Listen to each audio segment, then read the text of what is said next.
राजस्थान में 3 विधायकों की विधानसभा सदस्यता पर खतरा मंडराता हुआ नजर आ रहा है। उन 3 विधायकों के नाम है नागौर के खींवसर से रेवंत राम डांगा, बयाना से विधायक निर्दलीय जो विधायक हैं रितु बनावत और हिंडौन से अनीता जाटव। इन तीनों विधायकों पर आरोप है कि इन्होंने जो एमएलए फंड होता है उससे काम करवाने के बदले कमीशन की डिमांड की। यह पूरा स्टिंग ऑपरेशन कथित तौर पर दैनिक भास्कर के द्वारा किया गया, जिसमें इन तीनों विधायकों की सदस्यता पर आने वाले वक्त में तलवार लटकती हुई नजर आ सकती है। पूरा मामला विधानसभा की सदाचार समिति तक पहुंच गया है। विधानसभा अध्यक्ष वासुदेव देवनानी इस पूरे मामले को लेकर राजस्थान में जांच कर रहे हैं और आगे आने वाले वक्त में क्या इन विधायकों को लेकर किसी तरीके का संकट छाने वाला है, इस पूरे मुद्दे पर चर्चा करेंगे। साथ ही बातचीत ये भी रहेगी कि खींवसर विधानसभा सीट पर, हिंडौन और बयाना विधानसभा सीट पर क्या निकट भविष्य में यदि इन आरोपित विधायकों की सदस्यता पर कोई गाज गिरती है तो फिर उपचुनाव होता हुआ नजर आएगा। और तमाम सवाल रहेंगे इस मुद्दे से जुड़े हुए और उन सवालों का जवाब देने के लिए मेरे साथ मेरे सहयोगी दीपक जुड़ चुके हैं। दीपक, इस खास कार्यक्रम में स्वागत है। और ये पूरा मामला कैसे देखते हैं, क्योंकि बहुत से सेक्शन हैं, बहुत सी कानूनी प्रक्रिया है जिसके तहत ये जांच होगी और विधानसभा अध्यक्ष क्या कोई सख्त एक्शन लेते हुए इस आरोप के आधार पर नजर आएंगे? देखिए, सबसे पहले तो देखना ये जरूरी है कि आरोप कितने गंभीर हैं। उसके बाद इस प्रोसीजर को आगे फॉलो किया जाएगा। और जैसा कि आपने बताया, सदाचार एथिक्स कमेटी जो है वहां तक ये मामला गया है, तो वहां उनको 6 जनवरी को जो खबरें आ रही हैं, 6 जनवरी को अपने बातें रखनी, अपने सबूत, अपने पक्ष रखना है कि हम इसमें निर्दोष हैं, हमारा ऐसा कोई दोष नहीं है। समझने वाली बात यह कि वीडियो प्रूफ या फिर जो भी उनके खिलाफ ऑडियो प्रूफ की बात की जा रही है वो कितनी जांच में सही पाई जाती है। आज के समय ये भी देखना रहेगा, क्योंकि आज का आर्टिफिशियल इंटेलिजेंस का जमाना है। किसी की आवाज, किसी की नकली वीडियो बनाने का कह सकते चुटकियों में काम हो जाता है और उसकी नकली वीडियो बनकर तैयार हो जाती है। तो वो भी यहाँ पर गौर करने वाली बात रहेगी। लेकिन कई विपक्षी नेताओं ने कहा कि इस मामले में जांच तेजी से होनी चाहिए और इस मामले को एक बड़े नजरिए से देखना चाहिए, क्योंकि ये तो सिर्फ वो मामले हैं जो पकड़ में आ गए। आंतरिक रूप से क्या होता होगा ये भी समझने वाली बात है। फिलहाल अभी हम ये नहीं कहेंगे कौन दोषी है या कौन निर्दोष, लेकिन आपने कहा सदस्यता जा सकती है, तो सदस्यता जाने के पहलू भी मैं आपको समझा देता हूँ एक आसान भाषा में। सदस्यता जाने के भी कुछ कारण होते हैं। जैसे अगर कोई विधायक है और उसको 2 साल की या उससे अधिक की सजा मिली है, मामला चाहे कोई भी हो, तो ऐसी सिचुएशन में उसकी सदस्यता रद्द कर दी जाती है। जो उसे कानूनी सुविधाएं मिल रही हैं वो रद्द कर दी जाती है। अब ये जो कह सकते हैं कि ये कमीशन वाला मामला है, इसमें कौन सी धारा इन पर लगेगी, अभी क्योंकि एफआईआर को लेकर कुछ ज्यादा खबरें नहीं है, मामला उस ओर नहीं गया है। अभी सदाचार एथिक्स कमेटी का आपने जिक्र करा, तो वहां पर इनको अपनी बात रखनी होगी। अगर वहां ये गलत साबित होते हैं तो ये मामला आगे जाएगा, कोर्ट के समक्ष तक जाएगा, पुलिस इस मामले को आगे तक लेकर जाएगी। फिर उसके बाद वहां पर इन पर अगर भ्रष्टाचार जैसे गंभीर आरोप पाए जाते हैं और उसमें 2 साल या उससे अधिक की सजा रहेगी, तो रिप्रेजेंटेशन ऑफ पीपल एक्ट 1951 धारा 8 के तहत विधायक की विधानसभा सदस्यता अपने आप समाप्त हो जाएगी और सीट खाली घोषित हो जाएगी और फिर इस सीट पर उपचुनाव होगा। लेकिन उससे पहले देखने वाली बात यह होगी कि जो इनके खिलाफ आरोप लगे हैं उस पर पार्टी का क्या एक्शन होता है, क्योंकि ऐसी सिचुएशन में अगर पार्टी अपना सिंबल वापस ले ले तो क्या होता है कि अगर उससे सिंबल वापस ले लिया तो वो जो विधायक है उसकी सदस्यता भी रद्द हो सकती है, क्योंकि सिंबल वापस ले लिया और पार्टी ने ये कह दिया कि अब इस नेता से हमारा कोई लेना देना नहीं, और वहां पर जहां से जीते हैं वहां सिंबल मान्य होता है और वो चेहरा मान्य होता है।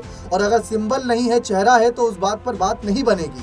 ऐसी सिचुएशन में पार्टी के द्वारा भी क्या एक्शन लिए जाएंगे ये भी बहुत इंपॉर्टेंट रहेगा। बिल्कुल, यहाँ पर ये देखना बेहद दिलचस्प रहेगा कि ये कमेटी की रिपोर्ट किस तरीके से सामने आती है। लेकिन सबसे हॉट सीट मानी जाती है यदि राजस्थान की बात करें तो उसमें खींवसर विधानसभा सीट, क्योंकि वहां से हनुमान बेनीवाल पारिवारिक विरासत को, राजनीतिक विरासत को आगे लेकर बढ़ते हुए नजर आ रहे हैं जी। लेकिन हनुमान बेनीवाल की इस खींवसर विधानसभा सीट, इस नागौर के गढ़ में गौरी नागौरी ने बिगुल फूंक दिया है।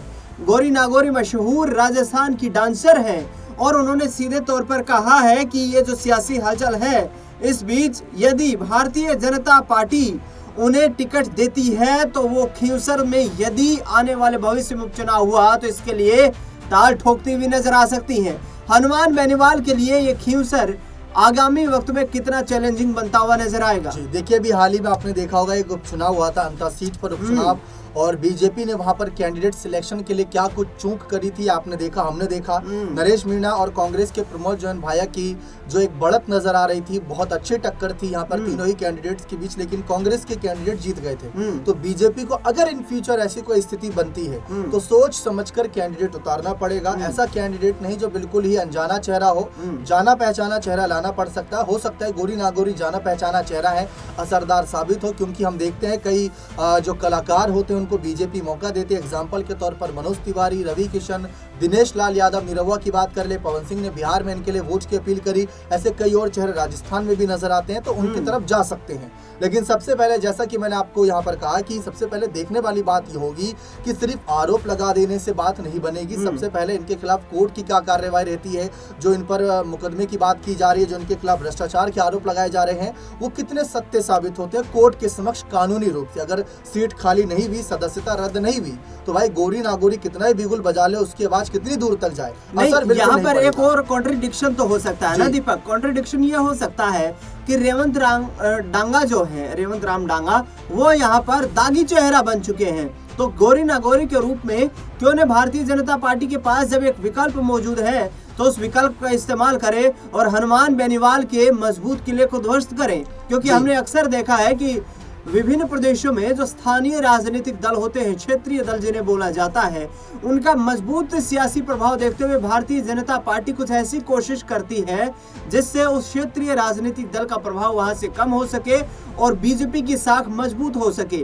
तो क्या इसी रणनीति पर आगे का चिंतन मंथन किया जाएगा? देखिए, भारतीय जनता पार्टी इसमें फूंक फूंक कर कदम रखेगी, क्योंकि वो मौका नहीं देना चाहेगी विपक्ष को। आपका कहने का तात्पर्य यही लग रहा है कि अगर जो वहाँ के विधायक हैं हालिया, उनकी अगर सदस्यता है, यानी अपना सिंबल वापस ले लेते हैं, उनको पार्टी से निष्कासित कर देते हैं भ्रष्टाचार के आरोप लगने के बाद, जो कि अभी सत्य है या असत्य उसका फैसला कोर्ट करेगा, तो ऐसी सिचुएशन में गोरी नागोरी की तरफ जा सकते हैं, क्योंकि वो दागी चेहरा बन चुके हैं जो अभी के एमएलए हैं। तो ऐसी सिचुएशन में बीजेपी खुद कहने से ये बचेगी कि हमारे जो विधायक हैं वो दागी हैं, वो भ्रष्टाचारी हैं, वो ऐसा काम करते हैं, वो विपक्ष को बैठे बैठाए मौका नहीं देना चाहेंगे। वो कोर्ट के फैसले का इंतजार करेंगे। अगर आप अंतः उपचुनाव के हालात पर भी देखिए, जो वहां के विधायक की सदस्यता गई थी, तो बीजेपी ने तब तक कोई ऐसा एक्शन नहीं लिया था जब तक कोर्ट का फैसला नहीं आ गया था। तो यहाँ पर भी बीजेपी कह सकते दूध का जला छाछ भी फूक फूक कर पिएगा। बिल्कुल, भारतीय जनता पार्टी इस पूरे मुद्दे को लेकर काफी गंभीरता के साथ विचार कर सकती है। हनुमान बेनीवाल लगातार ये दावा कर रहे हैं कि नागौर उनका गढ़ है और वो मजबूती के साथ इस किले को मजबूत करके और लोगों की सेवा करने के लिए तत्पर दिखाई दे रहे हैं। वहीं गोरी नागौरी का ये दावा है कि वो नागौर की बेटी है और अपने लोगों की सेवा करना चाहती है। राजनीतिक ताकत जब उन्हें मिलेगी तो नागौर और विकास की प्रगति पकड़ता हुआ नजर आएगा। देखना दिलचस्प होगा कि राजस्थान में संभावित जो उपचुनाव नजर आ रहे हैं, इसमें यदि उपचुनाव की नौबत आई तो फिर क्या वाकई गोरी नागौरी बनाम बेनीवाल परिवार देखने को मिलेगा। इस खास रिपोर्ट में फिलहाल इतना ही।